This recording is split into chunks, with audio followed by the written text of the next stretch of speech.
Well, welcome everybody. I think we'll go ahead and start on time. With me today is Dana Watanabe. He is the team manager of our Identity and Access team in Office of Information Technology at UC Irvine. My name is Marina Arseniev, and I'm one of the divisional directors of Central Services in Office of Information Technology at Irvine as well. And we'll be talking about what we did in Office of Information Technology to take enterprise architecture from theory into reality and practice. So thank you all for coming. I know this is the last talk of the day. We're very pleased that you have the stamina. So with that, Dana, please go ahead and start. Okay, we'll be discussing basically where were we starting off, where did we go, how did we get there, and then where are we now and where are we going in the future, and then we'll kind of turn over to a discussion time. A key part of this is in architecture, if you just have blueprints, they're nothing unless you have a building eventually. And so that's kind of a key thing about having an architecture review board is you need to be doing things with that. So where were we? When did the consolidation start? It's probably on there. 2009. Right. We had 24 different administrative IT units that we consolidated into one unit, which we had kind of a core academic support computing unit, the networking, and the administrative computing, along with each of the little academic units had their own IT areas. And so they each had their own standards. They each had their own things. And so we now had a chance to build a single architecture and come up with standards. But at the same time, we had to figure out how to do that.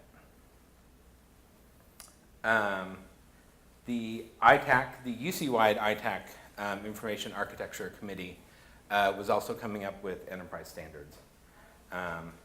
And so that gave us kind of a foundation of where we could be taking those tools, and we needed a review board to be reviewing those tools. So we came up with a small staff of in the OIT department to review those standards, and then they would go on to review other things going on in OIT.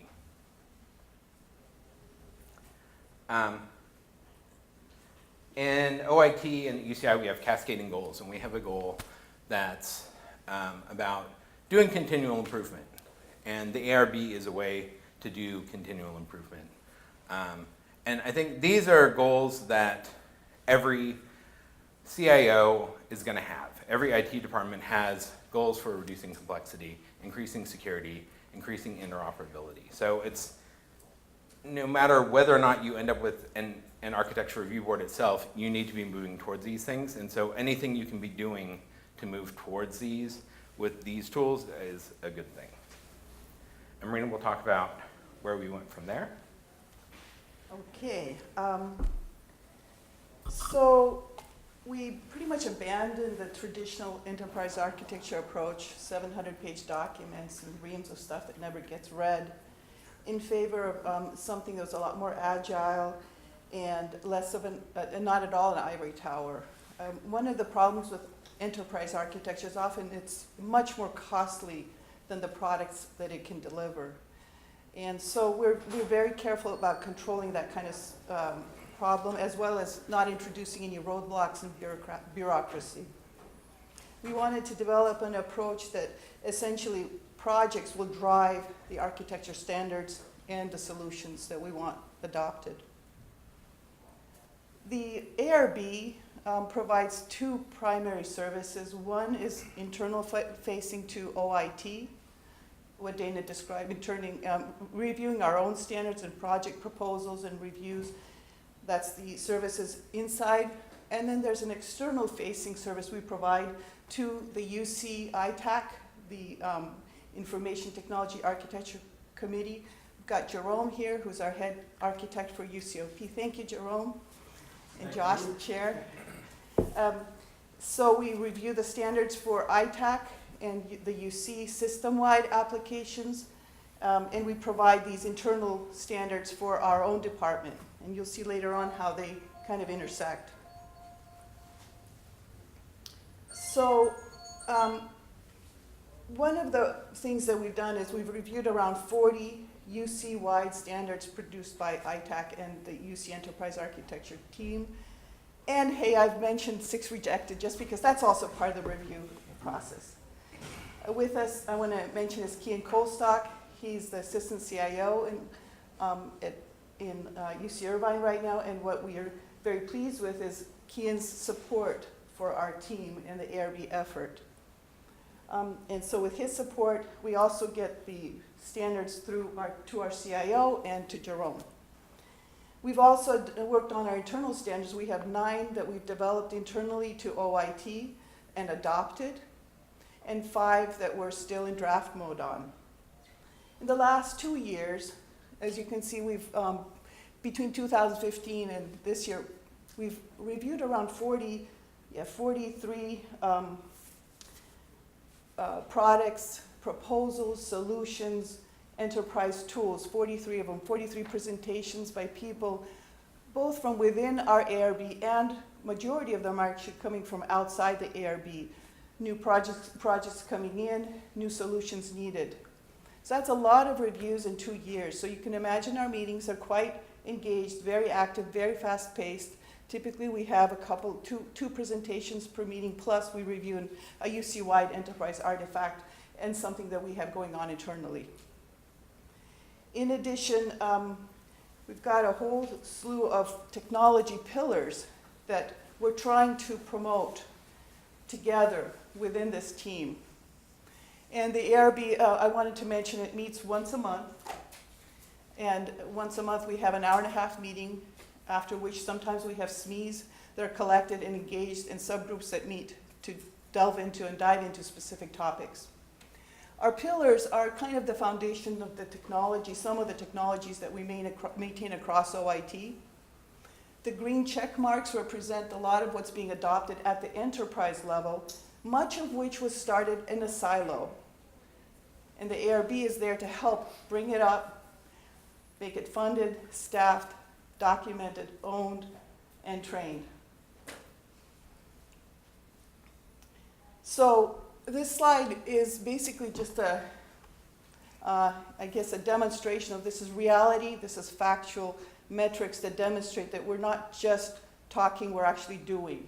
I like what Dana once said, we do a lot. And in here you can kind of see the reuse that is going on as a result, partially as a result of the ARB. I don't want to take full credit for the ARB because there's a whole culture that you build around reuse and building enterprise systems out of what starts off as a small solution that has to scale eventually for multiple purposes. So for example, on the Splunk side, that's a great example. It's a great tool. Splunk is a fantastic tool. Well, it's a great tool, so it requires nurturing and growth. Now we grew it to 296 instances across 226 hosts. This is actually an older slide, so it's actually a lot more right now. 30 web servers, and they're all basically shoveling their logs into a central place, and we've got good triggers set up to detect any anomalies. In addition, the MFT technology is spreading out. We've got FileNet IBM repository for secure document management. That's being adopted right and left across the campus.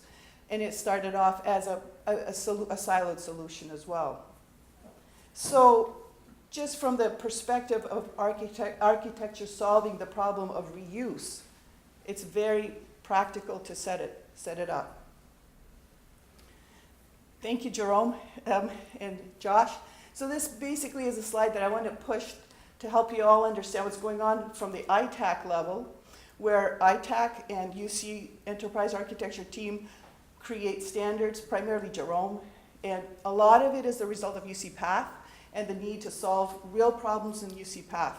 There's a lot of principles, guidelines, standards being developed, and what you see at the top, the little SD, I is Irvine. So I'll be happy to share all those links to what's going on at the enterprise, at the UC level and the system-wide level with architecture as part of this presentation. The other thing I wanted to share is the templates and the materials in more detail as far as what is coming out for the standards. These are security standards and the templates that Jerome manages on the SharePoint site. Well, guess what? These are our standards that we've developed in OIT for OIT, but we've reused a lot of what ITAC and UC Enterprise Architecture has built in terms of the templates. And we didn't really spend much time on it. It's been very helpful. Here I've listed the OIT standards and the UC standards. You can see which ones are adopted, which ones are in draft mode. These aren't on a SharePoint site, but we use the same templating. We do not have a database behind them yet. That's something in the future as we mature with our architecture approach. So we've worked on a number of standards. I think the ones that were most interesting were probably the OS standards, the AWS security standards. We have just approved a new set of standards for the database technologies that are working across OIT. We've got 100% consensus from all the units, 24 members in all the units representing our architecture review board. An example, here is the operating system standard. So we have both the standards we enforce plus the specifics of what we expect within each standard in terms of implementation. The images that are rolling out from our enterprise Unix services and Windows services then follow these standards in terms of repeatable projects. The process that we have is essentially goes through the 4 areas. A project can be submitted or a technology can be submitted by anyone on campus, and a project manager goes to the ARB for review. We fork off subject matter experts or SMEs if needed. We go ahead and consult ITAC reference architecture or ITAC and UCOP technology recommendations as necessary. And if needed, we have Kian and Dana Rood, who is our CIO, arbitrate and escalate. This is a demonstration of the roadmap, the 3-year roadmap that we've created for our architecture effort. And Dana will go into what this actually means in terms of why there's different colors. Suffice it to say that there's a lot of collaboration and a lot of engagement on trying to get to a point where we demonstrate our architecture is actually evolving into real solutions and real projects. The green areas were voted on by a number of people, including our directors and executive management and within the ARB, as yes, let's go do this. The yellow areas were not too high a priority and the reds were stop. So with that, Dana is going to talk a little bit more about how we got there. Okay, so how do we get there? One of the key things are the prerequisites, right?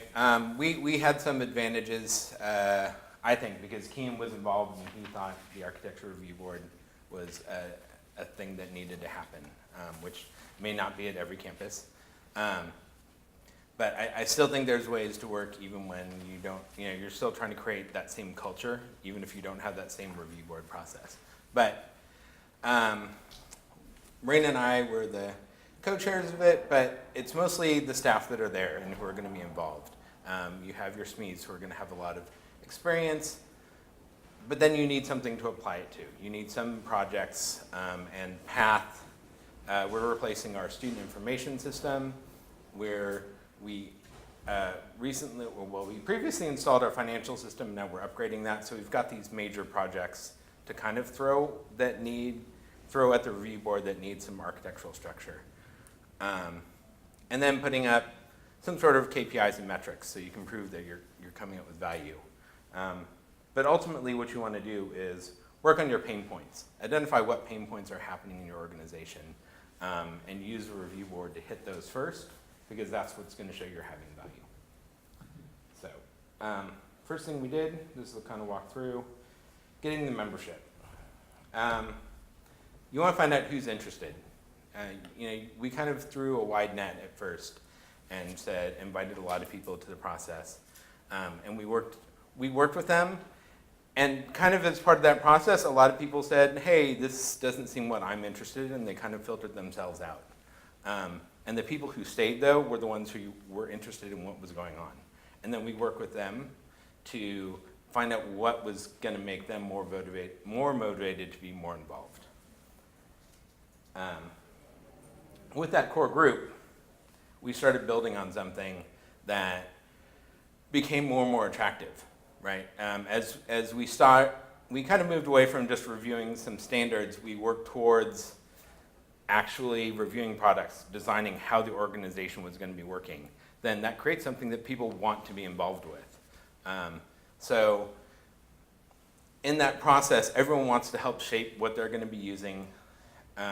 So the people who are attracted to that end up getting very involved. And I think the process of kind of filtering down and then building back up again was really useful. This is a slice of kind of the cross-section of who's on there and where they come from. We are a centralized IT. The academic units have their own IT units, but we do have a liaison who's on board, so she can report back to the other academic IT support of what we're doing and knowing when there are tools that they can use or processes that are good for them to follow. Identifying pain points, as I mentioned. You want to look in your organization, what's going on. That's what we did. We said, okay, what do we need to hit first? And that's kind of what drove what we're reviewing, what processes we're trying to hit. I think a very common thing that happened at first was the, why are we making this a standard again? You know, it was like, didn't we already come up with a solution for this? I think file transfer, like we came up with like 4 different file transfer things that people were trying to propose. And then we had to say like, okay, we could come up with, these are the use cases. And having enough people in the room to realize we're duplicating the same process over again or the same service over again, and we shouldn't do that. And then there's a lot of pain points that go on, and that kind of went to that roadmap that we came up with. Kind of picking those all out, coming up with a voting system so that people could say, okay, where are we going to target? We can't do everything. Which ones are we going to target? And that kind of fit the green and yellow system. A key point then was refining the review process. As I said, some people kind of filtered themselves out of the decision, and you're like, okay, well, what can we do? Can you kind of point out going over documents all in a big room may not be the thing that you want to do. So we moved the documents to a wiki system where people could comment and vote. People read things ahead of time, especially the people who were really interested in that subject. They usually came up with the key comments that you wanted to talk about. And then when in our meetings, we took like an hour-long discussion and shrunk it down to 10 minutes because the person had already isolated, like, here are the key components I'm concerned about. Or maybe everyone just voted for it and said, hey, this is great, we're totally fine with this, long before the meetings happened. Another key thing was realizing subcommittees, not everyone in the room needed to be there for the whole discussion, so coming up with some key subcommittees. Maybe they're going to work a little slower because this is kind of a part-time job for people, but we'd have subcommittees that would do something over a few months and come up with a document that would come up with those standards, like the OS standards. This is a sample of the voting page. Then another key thing was integrating it into how we even decide what to review. And before we kind of had this long questionnaire that people filled out and they didn't really know what to do with. Actually, before that, people didn't even know how to get their thing reviewed. And then we came up with the questionnaire. And then as we've been moving towards ServiceNow for project submission, we're like, as part of your project submission process, there's a fairly simple questionnaire. You can check some boxes or answer some questions that are yes or no. I might suggest, just add here, yeah, this one, never mind. Go ahead. No. Go ahead. These are the questions that we hit. They're all yes or no, and then if someone says yes to one of these, it goes to a small committee that then reviews and says, hey, do we really need the whole board to review this? Because at first, all the projects were going in front of the review board, and we're like, no, that doesn't need to happen. But let's just have some people who can quickly say, yeah, this is critical. These answers, these 2 yeses mean a larger group of people should be seeing this project. And I think finally, another key thing for us was solving things that mattered now. And this kind of goes down to the pain points thing. We focused on solving the things that we were dealing with as a department right then, not something we're going to be worrying about 3 years from now. However, the people in the room understand that's the way they're looking. It's solved the problem for today, but do it in a way that's looking towards the future. Do it in a way that's not looking towards just that one solution, but is looking for the whole organization. And an example of this is the time reporting application. was being deployed out to AWS. So they needed a solution right then and there. But obviously the solution that we came up with needed to apply for all of our Amazon solutions coming forward. And so we kind of work with that mentality of, this is what we're working on, is solving their problem today, but how can the next AWS solution fit within that? Now Marina will talk about where we're going. Thank you, Dana. And I just want to mention that the ServiceNow form for the project entry and the questions, that was also happily reviewed with as a result of ITAC's form as well for architecturally significant projects. So again, that synergy is going on between our ARB and the UC ITAC and the UC Enterprise Architecture team. And that synergy has been very, very helpful and saved us time in moving to reality. So, yes, go ahead. I just had a question. The people filling out the form, the project form, these are people in administrative IT project, with academic, would have not to do with that, or would they be a part of that process? Today, for the majority of the projects are in the administrative arena. I don't, Kian, you might want to add.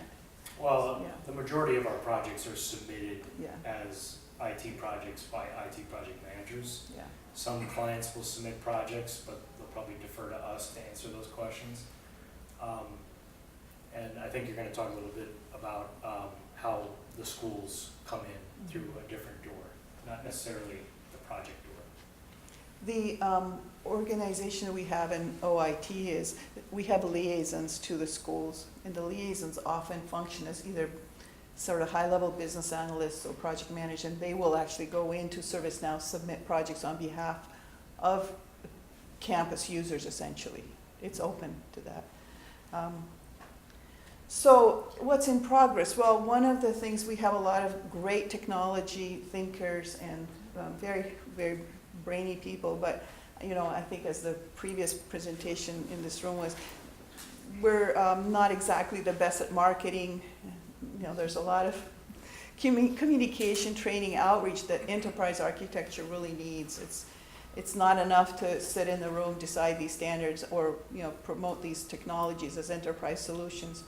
And so what's in progress is really creating the outreach program, the brown bag lunches, and the training program to really evolve as an organization with architecture as one of the strong components that everybody builds into their local cultures. And I have to admit that's been a challenge for us, but we do have a plan for this next year. In fact, if you noticed that in the roadmap, that was the first and foremost thing on our roadmap for this next year. It's not really focusing on technology. It's saying, okay, we've got a lot of standards in place, we've got guidelines, we've got enterprise solutions. Let's talk about them. Let's make sure people understand what they mean. What is the impact? What is the benefit? Where are they appropriate to use?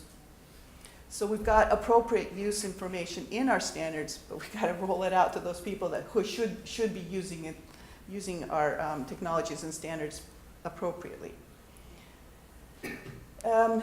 Still left to do. Well, we've got a lot of questions about how to deal with publication and just where to find information, how to organize information on our websites. Is it in ServiceNow? Is it on Google Docs?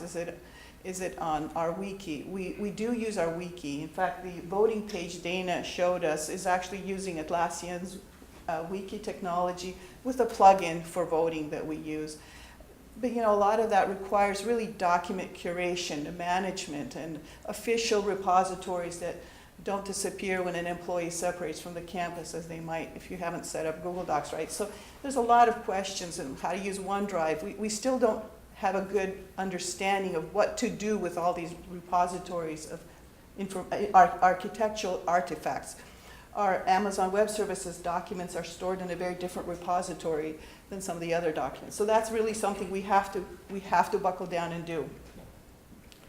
Our OIT-wide SDLC has been improved and it's being refined. It has a very specific gate in it for architectural reviews.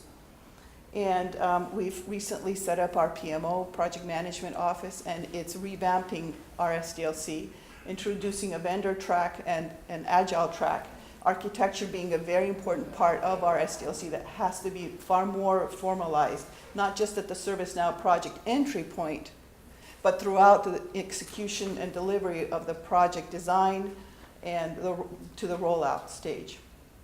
We're also integrating basically the PMO has to learn more about architecture and really get introduced into architectural principles and promote them. So we have to train our PMO essentially as well, project managers.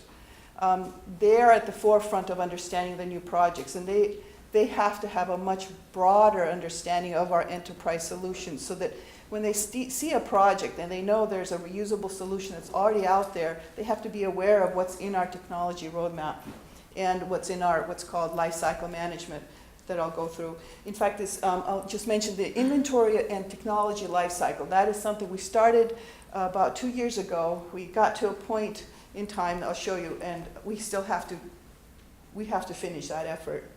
Essentially, what it is a managed life cycle on all the components and technologies that Office of Information Technology consolidated with. And there's a lot of technologies, as you can imagine. I think there were 24 administrative IT units that collapsed into one with 380 staff, Kian? As of today? Yeah, something, 360. It's closer to 400. So you can imagine that just managing the slew of technologies, the slew of redundant technologies, the slew of things that are in different phases of life. For example, we have we want to put something on trial, we want to adopt it, invest it, or we want to maybe decommission the technology. This is what we're now trying to establish as far as the ARB. That's one of the goals for this next year, is to really appoint owners, service owners and technology owners in each of these technologies, so we don't have orphans. If there's an orphan, we really shouldn't be supporting it. And I think we're a little early here, but we wanted to make this session to conversation as well and give you all time to talk about what you do in your organizations, what you find as, what's useful to the architectural effort in your organizations. How many of you have an ARB or an architecture review board? Oh, yes. You don't count. Eric Tiger, tell us, no, just kidding. So actually, would you be able to, would folks like to, please help us know more about your ARB. Josh, I don't know. Yeah, so we've had an ARB for, say, a couple of years now. We're doing mainly reviews of our new technology rollouts, new services or service updates. It's also focused just in our central IT organization. We haven't involved the rest of campus. We have multiple administrative units, so we haven't consolidated all our administrative units either. But we're getting more involved in that process. We've recently updated it, and it's tied more with our change process now, where we gate certain projects through the ARB and then on the change management for a while. And I'll be borrowing some of this for our future. So thank you. So, yeah, at UC San Francisco, we do have we have a few governance committees. One of them for IT is the Committee on Technology and Architecture, and under that there's two subcommittees. One is the Enterprise Applications and Architecture, and then Enterprise Infrastructure and Architecture. So the Enterprise Applications Architecture is more mirrored off of the original, the ARB. That was supposed to be the review board. We've recently, within the last year or so, have kind of moved away from that, and it seems to be more of a just on occasion, here's projects that are in flight rather than a review board. We're trying to get back to that because we're seeing that things are being implemented in their technologies. We're seeing more redundancy again. So we had a project to really look at that and consolidate IT across the campus and the medical center. And we're trying to get back. So we're actually, as the whole Committee on Technology and Architecture is revving itself, and I think going back to something closer to this is going to kind of cover what we need. That's great. So how, UC Santa Cruz, we have something called the Design Review Board, which I think is slightly different, but I actually have a question. It might not be a fair question because I think you just said more outreach is necessary. But it seems like sometimes projects will kind of go like, okay, we're working on a project and okay, let's see if we can just pass this design review board and then continue on. What is sort of the concept of getting architecture built into the project kind of from an earlier point? And I'm not sure if that's outreach or is that going to be some other process that might handle that? So that's, I think, part of the SDLC process that we're trying to revamp with the architectural gates. I mean, it really does need to be both at the beginning and then in the design phase and check off. So we've got a security review check off and an architectural review check off. But we don't have that part formalized enough. And I can only suggest SDLC as part of it. The other thing is just knowledge about what's there in your enterprise and what people can use, which goes back to the technology lifecycle management, that this thing, I mean, you've got to basically document it. And how many of you actually are running ServiceNow and maybe in the middle of the CMDB effort, configuration management database effort? Anybody doing that? ServiceNow? All right, well, I just want to mention that, so there was a slide that I didn't want to focus too much on it, but the CMDB of ServiceNow introduces a very interesting twist on our architecture. And there's a subgroup of ITAC that's actually working on the CMDB effort, because what it does do is it in fact helps us create this inventory within a tool that's actually much closer to the projects. So if you've got projects and you've got components and CIs in your configuration items in your CMDB, you can actually put relationships between those and start really tracking that. So our campus and the teams in OIT are actually quite heavily involved as we speak. In fact, yesterday we had a huge breakthrough with one of the CMDB discovery efforts, trying to get past the access control list, if you know what that means.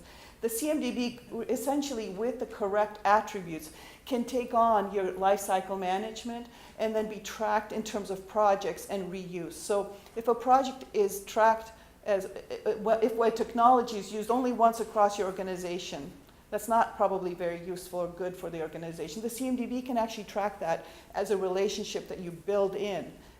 So I think for those of you who are not using, don't have a CMDB, that might be something worth looking into. And just a plug to ITAC, because there's a very strong effort being taken up to formalize and document the CMDB as a useful tool for architectural purposes. And I think to part of your question, we have various processes in place at Irvine where we watch all of the projects that are in flight. And so if we see one where it's like, we're also like, well, what's that solution? Whereas it's like, oh, they're developing ESB modules to integrate that system. Okay, it basically meets our what's already been done. We're not going to pay a lot of attention to it. You know, so we have some cross checks. There's nothing that sort of forces people to follow the standards, but when they do follow some of the adopted guidelines, it makes things go better. And so, yeah, not perfect, but it's also not a little bit more scripted. The thing that surprised me was as soon as we integrated this ServiceNow 6 yes or no questionnaire, architecturally significant questionnaire, I kind of expected nobody to use it, and we would have to kind of come and encourage people to use it a little bit more. But it was the opposite. People are like, I want to know if I'm going to create a splinter in technology with this project, and I don't want to go unvetted into production. So it actually caught on almost immediately. We had like 11 projects the next week that were on the docket. And I guess I do want to mention one other thing in light of what Kian mentioned. That is that a lot of times people actually want to come to they really self-appoint themselves to the ARB because they want to have blessed what they're doing. There are enough people who want to validate what they're doing with the other peers in Office of Information Technology. So it serves an important purpose of validating what you have. And it's equally a benefit to the enterprise as well as to each individual. In the end, I've heard many great comments saying, gosh, I'm so glad I took it to the ARB. I mean, in one case, it totally changed the evolution of a project because we were debating which JavaScript library to use. And the JavaScript, the original proposition was entirely different than what we ended up selecting as a result, as a group. So there's benefits that go both ways, and that's what you really want to build into your ARB, is the clear benefit to the individuals who come to the table. Instead of being denied, not rejected with their proposals, what you're really there for is to encourage them and to give them confidence in what they're doing as a group, with consensus preferably. We also have a number of times where we'll bring a system or technology to the ARB, not to get its approval, but just get awareness. Yeah. You know, where's Koala headed with their new architecture, for example? It's like, don't have a lot to say, we gotta do it. You know, but at least so they're aware of it, where it's going, or a vendor product we're bringing in or something else. So how do you deal with the problem of success? I mean, Well, you let a project all pile in. right. So we have a group of 3 people who review these projects and go out and talk to the submitter and understand, are the questions clear? Are they answered correctly? And get back to that person. And if they are answered correctly, there's still a need for architecture review, then they come to the monthly meeting and present their project. So presumably you're still placing the responsibility of doing the right thing on them, and this is not a stamp of approval, right? It's, in that sense, it's not really a roadblock. I mean, and I've kind of talked to some other people this weekend about it, we don't stop projects, which is, I think, a big concern, right, is you're talking about the no. We're there and we kind of help guide them, and then, where are you going? The reason I ask is because UCLA has a data use group that performs a similar review function, but specifically around the appropriate use of mostly cloud services when it comes relative to data protection and privacy. We are very concerned that people are using that as a stamp of approval to proceed when it's not intended to be that. And then that's why I ask. Do you generally have the kind of sense that folks are viewing this as if our ARB approved it, then not good, and they don't have to worry about it? And this gets back to Jeff's question earlier about how do you embed architecture into the individual projects. I think we have, I guess we don't have that issue yet. Maybe we're just lucky. Are you talking about Yeah. approve my project or approve a technology to be used? Both. So I think the technology to be used actually ends in recommendations, Yes. right? Yes. Thumbs up, thumbs down, Correct. thumbs sideways. And then it evolves into a standard if we choose to, like we had a number of encrypted file management solutions and managed MFT that were brought up into an OIT standard, Albert. But the question, the issue, it's a hard question to answer. At what point do you have approval?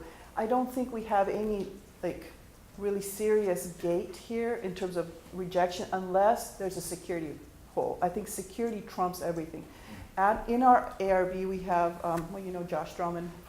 Anyway, he's our CISO of technology, and basically, most of us operate with the understanding that is one veto that will count. And unless we get blessing from our security team on something, that is a showstopper for a new technology or a new architecture. Until we get the blessing from the security team, most of the time we cannot approve anything. So that is the biggest gate we've got. And then the second gate is really just introducing redundant components. The last ARB, we had a bunch of Office 365 tools that were talked about that were totally redundant to our existing technologies. And that was a very big question in everybody's mind at that point. Clearly there was a problem and people didn't feel comfortable. So that word comfortable is probably more of the correct sentiment to use than block, or approve. In that case, it wasn't really approval or blocking, it was just serious discomfort. And relative to that, I'm going to bring up one application that might be a sensitive topic here. So one of the things that's happening in my inbox daily now is an example tracker, which is what you see is proposing to use as an electronic magnetic verification. So the topic right now that's going back and forth is looking into the security issues of the system. And that's very similar. Essentially, it's an architectural review function. And I don't know if that comes with you guys, or is sitting specifically on just one person's No, desk. it didn't actually flow through. It was pretty much, he said you're going to use Tracker. Yeah. And our charge was we have to move away from Guardian. Actually, Lisa, who's running the project, is very much looking for help to evaluate, especially around the security aspect of this. So I wonder how we deal with it. Track rate itself is not an issue. It's more of things like this that comes out of left field. I'm certain it's not in the architectural library, right? So how do we evaluate these things? It just comes out of the field. Well, I'm going to give a simple answer to a complex question, and my answer would be who's accountable in that. And, you know, I'm not going to go and second guess a vendor that wrote in their contract that they're going to provide security support for the product. I mean, if I really, really have concerns, I might go and do a risk assessment, but, you know, the ARB, from our vantage point, we need to control what we can control. And if it's coming through a different channel and the accountability is through that channel, we will probably just bless it So you essentially more or less bypassing any and all cloud services in terms of looking at their infrastructure. And actually contractual practice actually can be brought up a good point, actually moving out. Much of this work shifts to contract evaluation, right? Yeah. Is that That may be an area where we need to evolve more, is especially when we're getting these sort of pseudo mandates coming down for these external systems. Maybe we do need to have more exposure to the ARB about it, and we're not doing that. So the touch point in the ARB though is, did you do a security risk assessment? That's the touch point. But it's a whole different process for like cloud risk. yeah, this one's a little backwards. Contract signed, now they're asking. Yeah. Yeah, well, you also hit the key point of OP system, which is different than our internal systems, but. Well, maybe Jerome, Well, I yeah. was gonna say, I think it's a good idea for these types of situations, if you have concerns, hear it through the grapevine, however it comes up, it's good to kind of tap your ITAC person and say, you Yeah. need to bring this in. Now, if it's specifically to a security, maybe it takes a hard left after ITAC and goes into the ISO community, I forget what their committee is called IPS. Right now, and perhaps we get it, but I think between those two, you know, cross-campus types of bodies, maybe it gets trashed out quite a bit. I have every confidence in it because I know who's been involved, but my inbox. I am not involved. It's not in my It's not inbox, me. so. Well, this is also an area for procurement to get involved in too, because if it's getting to procurement and at UC San Francisco, nothing gets past them unless it's gone through a security risk assessment, and at which point, we get involved from an architectural perspective to do kind of where you at, do you have an architectural diagram, who's a stakeholder in the project, how is this, do we have any other products that will do the same thing, so it gets held up at procurement. Procurement's the one who's like, this does not, and that's part of policy, it doesn't go forward unless you've done. That's why I get But let's just imagine, and I think this was thoroughly vetted by all the people who currently use Guardian right now, and they purposely said trackers where we want to be and what we want to use. And then I think when it comes to procurement, you know, if you've got a bunch of people saying functionally this is what I want, you've all seen the RFP scoring templates, you know, it's like 85% functional business and then 15% for Right, technology. that's right. And sometimes we get relegated into Yes. that. But, you know, Yeah. security should be a Yeah. very large voice, Yeah. like you say, perhaps have veto power. even if it's Absolute embedded veto in the- power is what we. And the point about procurement, this is actually another thing that is along the same vein. Another example, document management system, I don't know why it's called that, out of Santa Barbara. This is actually an application Santa Barbara has written to manage Senate affairs. And I think you guys are using it, right, or plan to use it. Yes. Yes, we are. Our academic senate. As is UCLA, and that one bypasses procurement altogether. Right, because of the UC. Do you guys ever come across those kind of, well, EMS? What do we do about those? Do we blindly trust each other? I think that's, well, And the again, I question think there's an is, aspect of awareness. We Yeah. probably need to talk about maturing our process so at least the ARB is aware of it. Yeah. so perhaps, Jerome, for system-wide, well, this would, I don't know if this would be considered system-wide or not at this point with 3 campuses. Yeah, so at that point, it could be a system-wide effort, and it has to adhere to our UC-wide approved standards, which require those security controls and specific protocols. So if any of these system-wide let's see, under the radar solutions don't adhere to our UC-wide, system-wide, voted on, approved standards by all the CIOs and the ACIOs across the UC, I think we have fully good rights to refuse the solutions. So there is an exception process, but they have to go through the exception process. We have an exception process in the Office of Information Technology as well. Everybody has an architectural exception process. The question is, with security, it's really very stringent. And So, yeah. so it's, in this case, it's kind of interesting. I'm sure you guys run into this as well. I found out about the EMS not because of architecture. It was because they needed practically a particular set of data, and they were looking for a data source. And it so happened in land known, right? By the time I found out about it, which was only about 3 weeks ago, agreement's already been made, right? How do we? Somebody's going to have to accept the risk. I don't know. In our department, it would be somebody accountable for the product implementation and selection that you see has to take the risk and accept it in writing for it to go, whether it's in the procurement stage or later.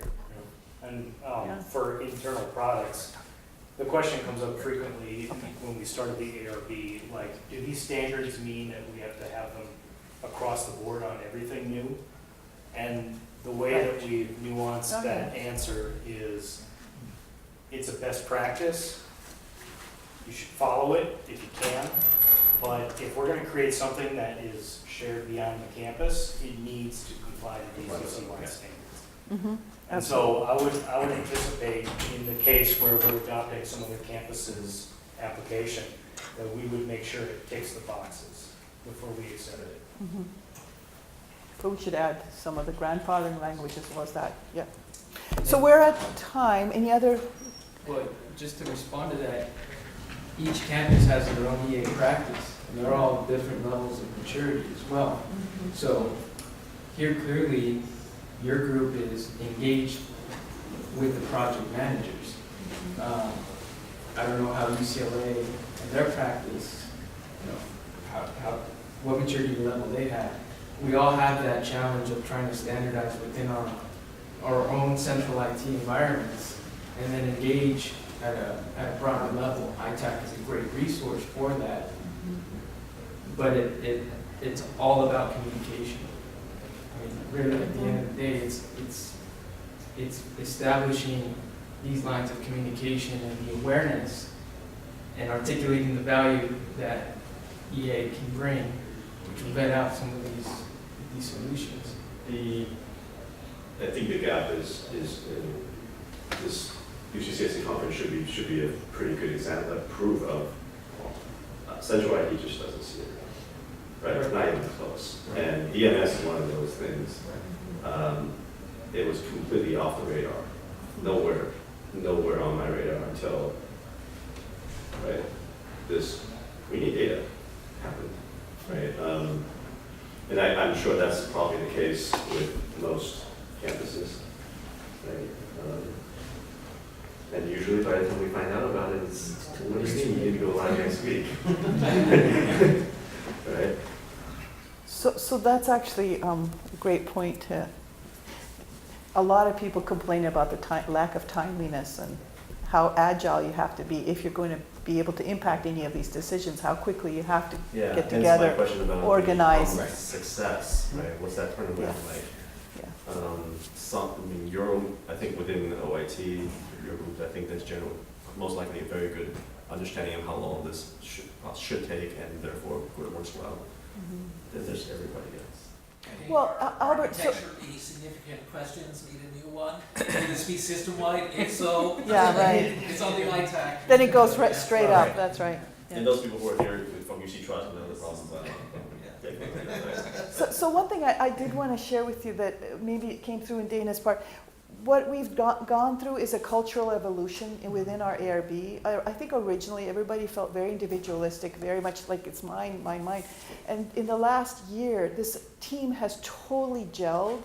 There's no squabbling, there's no putting each other down. It's an extremely constructive process that is evolved. Culturally, people have actually shifted into a very much of a collective good mindset.